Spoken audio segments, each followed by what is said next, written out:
हमको यहया बिन बकीर ने ये हदीस बयान की। वो कहते हैं कि इस हदीस की हमको लेस ने खबर दी। लेस अकील से रिवायत करते हैं, अकील इब्न शहाब से, वो अरवा बिन ज़ुबैर से, वो हज़रत आयशा उम्मुल मोमिनीन रज़ियल्लाहु अन्हा से नक़ल करते हैं कि उन्होंने बतलाया कि हज़रत सल्लल्लाहु अलैहि वसल्लम पर वही का इब्तिदाई दौर अच्छे सच्चे पाकीज़ा ख्वाबों से शुरू हुआ।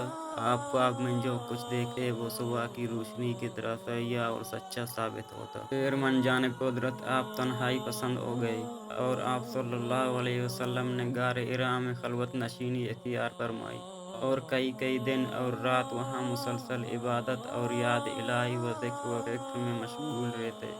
जब तक घर आने को दिल ना चाहता तोशा अमरा लिए हुए वहाँ रहते।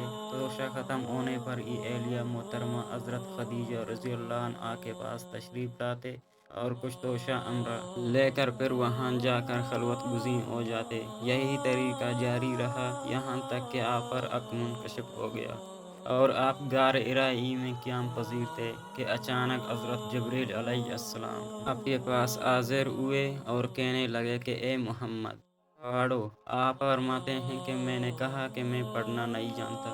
आप सल्लल्लाहु अलैहि वसल्लम फरमाते हैं कि फरिश्ते ने मुझे पकड़कर इतने ज़ोर से खींचा कि मेरी ताकत जवाब दे गई। फिर मुझे छोड़कर कहा कि पढ़ो। मैंने फिर वही जवाब दिया कि मैं पढ़ा हुआ नहीं हूँ। इस फरिश्ते ने मुझको निहायत ही ज़ोर से खींचा कि मुझको सख्त तकलीफ़ महसूस हुई। फिर उसने कहा कि पढ़। मैंने कहा कि मैं पढ़ा हुआ नहीं हूँ। फरिश्ते ने तीसरी बार मुझको पकड़ा और तीसरी मर्तबा फिर मुझको खींचा। फिर मुझे छोड़ दिया और कहने लगा कि पढ़ो अपने रब के नाम की मदद से जिसने पैदा किया और इंसान को खून की पट्टी से बनाया। पढ़ो और आपका रब बहुत ही मेहरबानियाँ करने वाला है। बस यही आयतें आप हज़रत जिब्रील अलैहिस्सलाम से सुनकर आलम गार हिरा से वापस हुए कि आपका दिल इस अनोखे वाक़या से काँप रहा था। आप हज़रत खदीजा के यहाँ तशरीफ़ लाए और फरमाया कि मुझे कंबल ओढ़ा दो, मुझे कंबल ओढ़ा दो। लोगों ने आपको कंबल ओढ़ा दिया।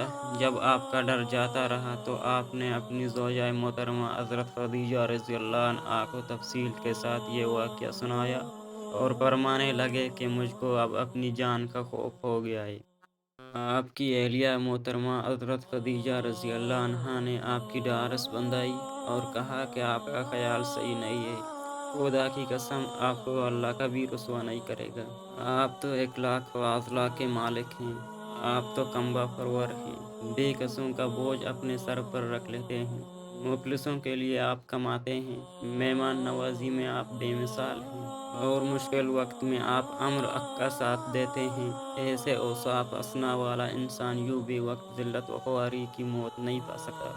फिर मज़ीद तसल्ली के लिए हज़रत खदीजा रज़ियल्लाहु अन्हा आप सल्लल्लाहु अलैहि वसल्लम को वर्क़ा बिन नौफ़ल के पास ले गए जो इनके चचाज़ाद भाई थे और ज़माना जाहिलियत में नसरानी मज़हब इख्तियार कर चुके थे और अबरानी ज़ुबान के कातिब थे। चुनांचे इंजील को भी हस्ब मंशाए खुदावंदी अबरानी ज़ुबान में लिखा करते थे। इंजील सरियानी ज़ुबान में नाज़िल हुई थी, फिर इसका तर्जुमा अबरानी ज़ुबान में हुआ।